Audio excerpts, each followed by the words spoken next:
Allez, voilà les mobbers. Le moteur est complètement installé, tout est OK. Voilà, ça a été beaucoup de boulot hors vidéo. Et puis installer un moteur avec la vidéo, c'est pas super pratique. Donc le pot d'échappement Doppler ER1, lui, est installé. Voilà, ça c'est le mien. Le ressort Doppler, comme vous pouvez le voir, il a une inclinaison juste parfaite. Voilà, ça c'est ce qu'il faudrait sur toutes les machines. Une inclinaison comme ça, c'est vraiment tip top. Alors est-ce que ça vient, vu que c'est écart thermal aussi, j'en sais trop rien. Voilà, là c'est vraiment le top du top. Il faudrait vraiment que sur RCX, MBK, ce soit toujours une inclinaison comme ça. Parce que le moteur, vu qu'il monte en balancier comme ça, donc là c'est top. J'ai dû reprendre cette pâte ici en ovalisant les trous, vu que ça tombait pas tout à fait en face. Donc un petit peu pas mal de boulot quand même pour faire ça, pour bien que ça monte dessus. Après, bien sûr, là, maintenant, je réussis à passer le filtre à air. Donc comme vous pouvez le voir, il y a un petit peu de place. Dessus, c'est top. Ce filtre à air, il est pas mal vu qu'il est venturisé. Donc lui, il fait accélérer l'air.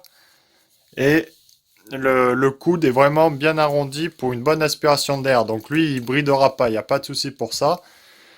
Là, vous avez tout le câblage de l'allumage MVT. Donc là, tout est passé. J'ai tout mis ensemble, ça fait pas trop dégueulasse. Le CDI est ici. Voilà, donc c'est super simple à brancher. Là, vous avez tous les fils qui sont reliés ensemble. Après, le fil noir qui va sur la bobine. Moi, c'est l'interrupteur avant la bobine. Ça va sur la bobine, le fil de masse. Et puis, bah, ça. Après, je sais pas, entre le fil blanc et fil. Voilà, là, les deux sorties. Fil jaune et fil blanc. Il doit y avoir un fil qui doit sortir la lumière. Après, lequel c'est, j'en sais trop rien. Donc, je branche aucun des deux. Le fil bleu du CDI, c'est un fil de bride, voilà, pour rouler à 45 km/h. Ça, c'est le top aussi. Et puis basta, quoi. Vous avez tout. Le carburateur est relié avec le câble d'accélérateur. J'ai pas mis le starter pour le moment. Et puis là, on est vraiment pas mal. Tout est OK. Là, il n'y a plus qu'à watter. Tout est réinstallé. Ça a été vraiment un énorme boulot pour adapter mon cadre à ce moteur. Après les quelques pièces pour qu'elles soient bien adaptées dessus. Et là, on va voir ce qu'il donne vraiment, le moteur. Donc là, c'est vraiment le suspense. Là, vous avez l'autre côté, donc avec le magnifique variateur mal aussi qui a quand même une belle gueule. Filtre à air mal aussi, la courroie mal aussi. Voilà, on va bien voir ce que ça donne, mais elle m'a l'air un poil détendue quand même. J'espère pas que ça va trop patiner. Sinon, il faudra que je mette le lanceur pour vraiment tendre la courroie lors du démarrage. Voilà, c'est peut-être fort probable. On va voir comment elle accroche tout ça. Il peut avoir encore des surprises. Et puis voir si l'allumage c'est ok, c'est bien calé. Et là on est pas mal, hein.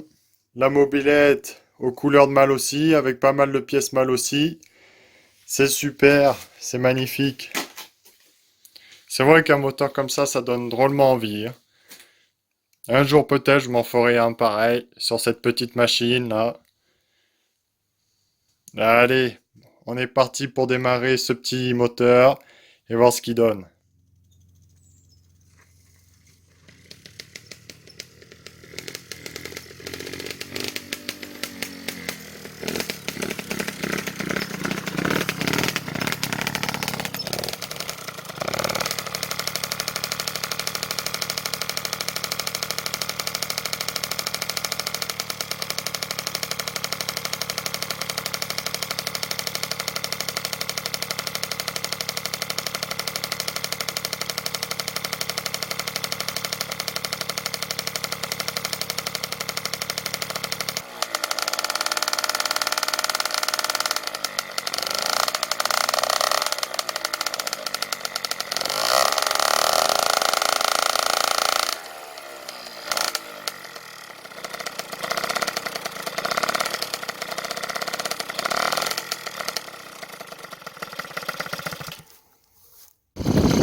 Allez voilà les mobbers, vous voyez, elle tient le ralenti impeccablement. Donc ça c'est vraiment top. Donc on a fait pas mal de sessions de rodage sur béquille. j'ai été l'essayer est pas mal à régler sur route. Donc là, on va pouvoir aller l'essayer sur route, voir ce qu'elle donne. Et puis finir de peaufiner les petits réglages. Donc voilà, voilà.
Donc voilà, un petit mot à tous les rageurs que je ne sais pas faire un moteur. Voilà, vous pouvez aller vous faire voir.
se retrouve là pour un petit peu le récapitulatif vite fait par rapport à ce moteur.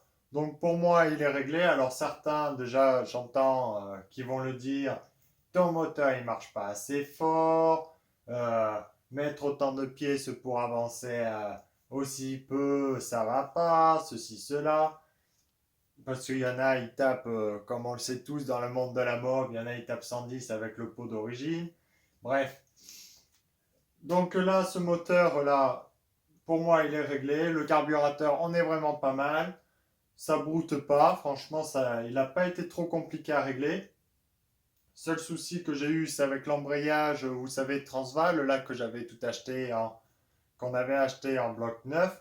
Lui, par contre, au début, ça marchait très bien. Et puis après, il y a eu la déformation avec la chaleur, tout le bordel. Et ça s'ovalise et ça frottait. Donc j'ai pas mal, je me suis fait vraiment chier à bien caler pour mettre les bons jeux. On entend toujours des petits cliquetis métalliques que ça touche. Mais bon, c'est beaucoup mieux. Mais vraiment une sacrée merde, hein. Franchement, à chaque fois qu'il y a les embrayages variateurs d'origine adaptables de maintenant, c'est une pure merde. Franchement, je ne le cache pas. C'est catastrophique. Sinon, là, le moteur, bien sûr, je ne l'ai pas tapé au bout. À chaque fois, je le relâchais. Voilà, je ne vais pas risquer un moteur. Déjà, c'est pas le mien. Ça aurait été le mien, on aurait pu aller un peu plus loin, tout le bordel, ça c'est sûr. Mais vu que c'est pas à moi, je ne vais pas prendre le risque de casser des pièces qui sont pas les miennes. Sinon, pour vous donner un petit récapitulatif entre ce moteur, la Parmakit, donc les diagrammes, on est à 185 à l'échappement et 125 aux latéraux, comparé à la RCX, que c'est un Bidalo Racing Replica de chez VSX, voilà, que j'avais préparé à 187 à l'échappement. C'est à peu près les deux mêmes mesures au niveau diagramme. Mais celui-là, par rapport au carter mal aussi et par rapport à l'allumage Parmakit, c'est sûr, dans les vidéos, vous voyez qu'en sortie de virage, ça manque de pêche. Mais pour le peu de régime qu'il y a de rotation dans les virages et réaccéléré, on sent, enfin moi je ressens qu'il y a du couple. Et là on sent qu'il y a quand même pas mal de couple par rapport à ces hauts diagrammes et son faible taux de compression. Là on est à 11,5 de taux de compression, donc on n'est vraiment pas trop comprimé.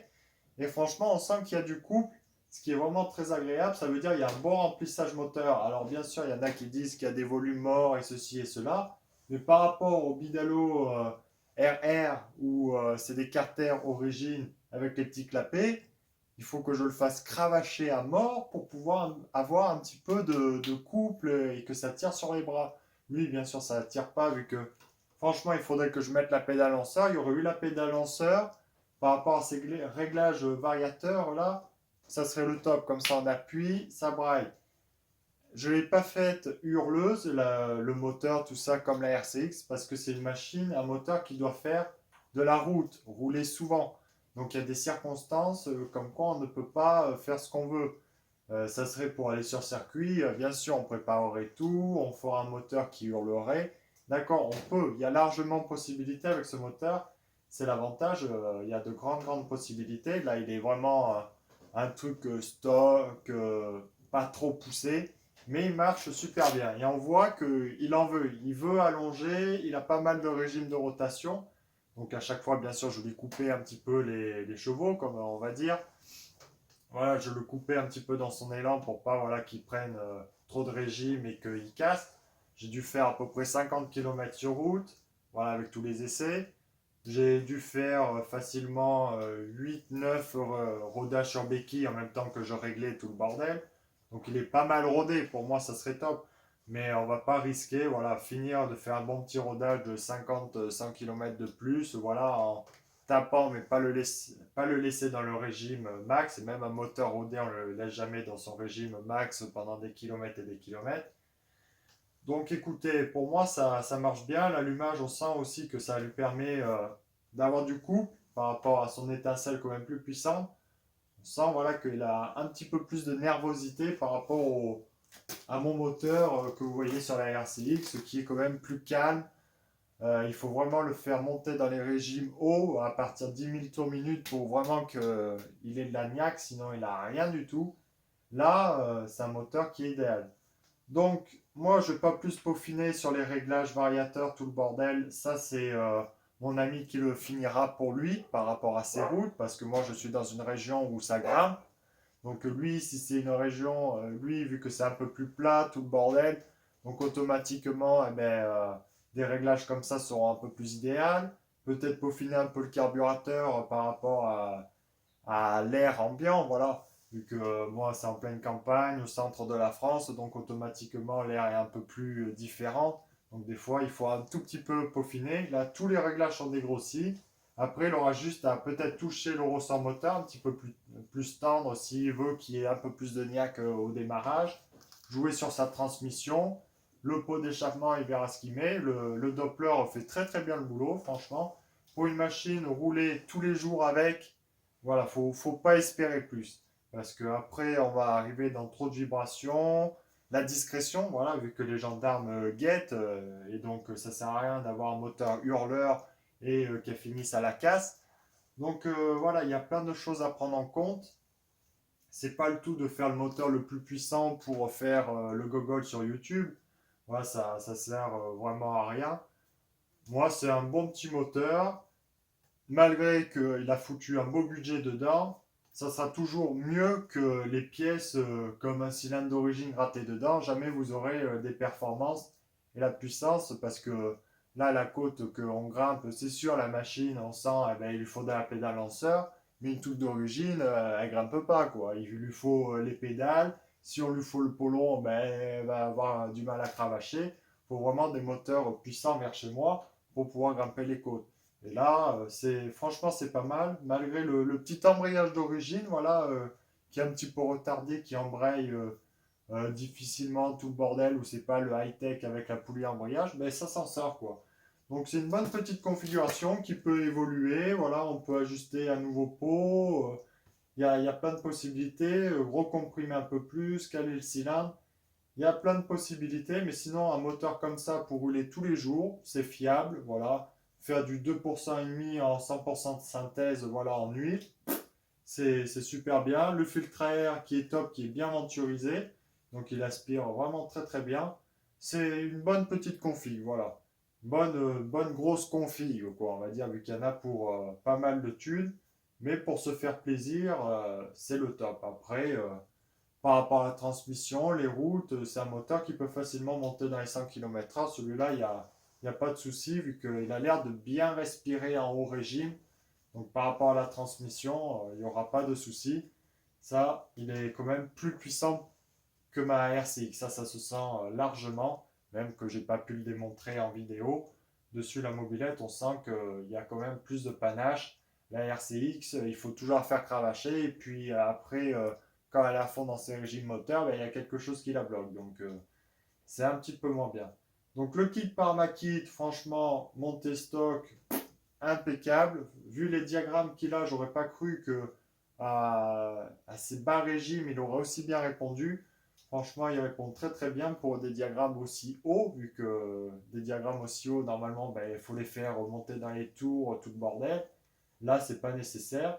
Lui, il aura juste à acheter une petite pédale lanceur comme ça, l'adapter dessus et franchement, ça lui ira très bien pour rouler tous les jours, aller chercher son pain ou quoi que ce soit, se faire plaisir avec les amis. C'est idéal. Le 17.5, c'est un carburateur qui commence à consommer, mais il pourra bien faire 70-80 km tranquille. Et puis voilà, foot plus gros, après c'est pas nécessaire, mais on peut toujours mettre un 19, 21 pour bien remplir, bien comprimer dans les carters, plus comprimer le moteur, et puis basta quoi. Essayer de mettre un peu plus d'avance avec l'allumage, mais bon, moi je ne me risquerai pas. L'allumage, comme vous avez pu le voir, ça patrouille le piston, donc comme quoi, quand vous respectez, calé au point Moreau, il n'y a pas de souci du tout.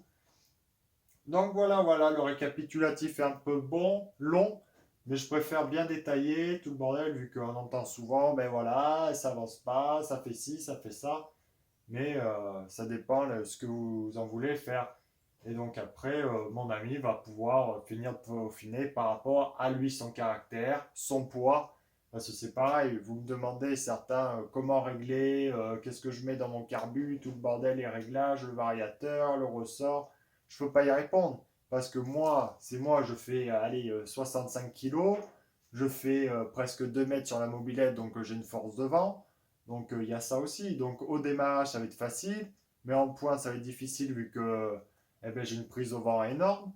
Donc, eh ben, voilà, c'est par rapport aux gens, leur gabarit, le poids de la machine, ça y fait énormément. La 41, elle est super légère, elle est basse, donc un petit moteur Airsal T6, ben, ça va marcher du feu de Dieu. On va le foutre sur une 51 toute carénée qui est beaucoup plus lourde, eh ben, le Airsal va pas marcher pareil, quoi. Donc, c'est tout un récapitulatif qui est compliqué dans la mobilette pour bien régler. Et donc, c'est difficile de vous faire des vidéos, des explications.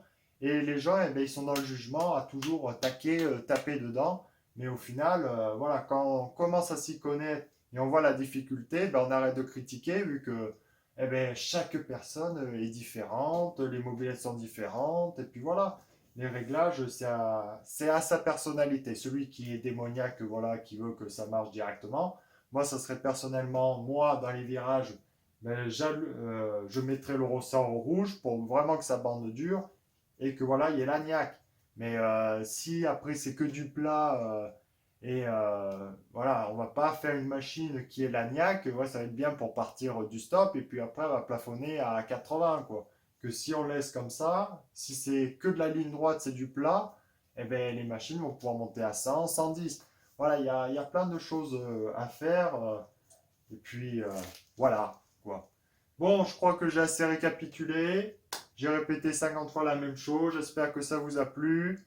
Et puis, à très bientôt. Merci à tous les abonnés qui me suivent, ceux qui me commentent positivement. Voilà, ceux qui font des critiques constructives. Voilà, c'est toujours bien des partages de connaissances.